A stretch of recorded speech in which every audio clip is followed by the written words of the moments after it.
Have you ever felt that there's never enough time to do everything? Well, I certainly have, and that's why I made this video with a few tips on how you can find the time to pursue your different interests. That's going to be the main goal of this video, like time for different interests and hobbies and that, but those tips are going to be applicable to time management in general.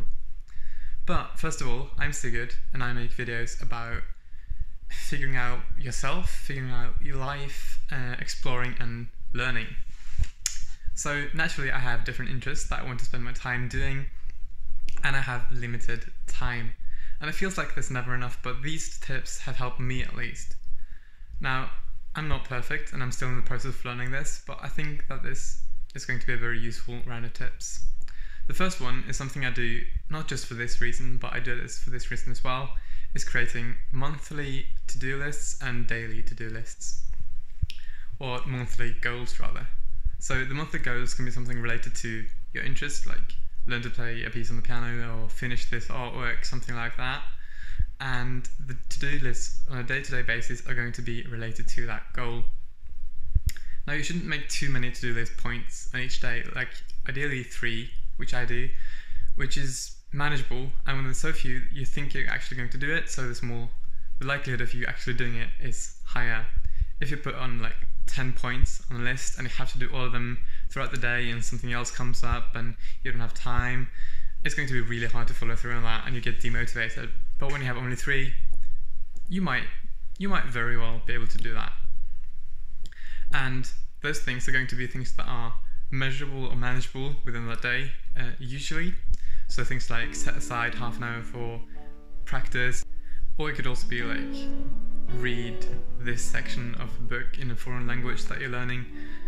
Things like that are going to be measurable and that you're probably going to be able to do. The second thing is to realise that some time is better than no time at all. So even though you only get like 10 minutes in a day to do something that you want to do, 10 minutes of progress per day is still quite a lot, and especially compared to nothing. So realise that and appreciate the times that you actually manage to spend a few minutes doing something that you like and something that you want to do. And the third tip is to use hidden time. What I call hidden time is basically the time you don't really have per se. So if it's when you're commuting, when you're traveling, when you're walking somewhere, like to the shops and back, things like that are excellent opportunities to use hidden time to do something more productive. One thing that I do like is learning new languages. Like currently I'm learning Italian, and one thing that you can do is listen to a podcast or music in Italian, walking back and forth to the shops, and just instead of just listening to the usual music in English that you would listen to otherwise. Now obviously you can't do this with every interest. It's kind of hard to paint and play the piano while you're going back and forth to the shops, but if you're creative you're going to be able to do something related to that at least. Or you have at least one interest that is possible to do in hidden time. And maybe if you're creative, maybe listening to a podcast on the specific topic is going to help you anyway.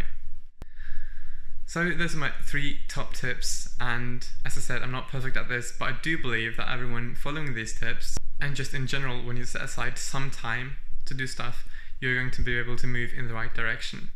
Now I do still feel that I don't spend enough time, or nearly enough time, practicing the piano or learning languages, but there's more than 0, and that's better than nothing, and I still move in the right direction towards my goals, and I think everyone is able to do that. I believe everyone has the capability to do that. So that's the video, and it's not perfect, but I think it's going to be useful for you anyway.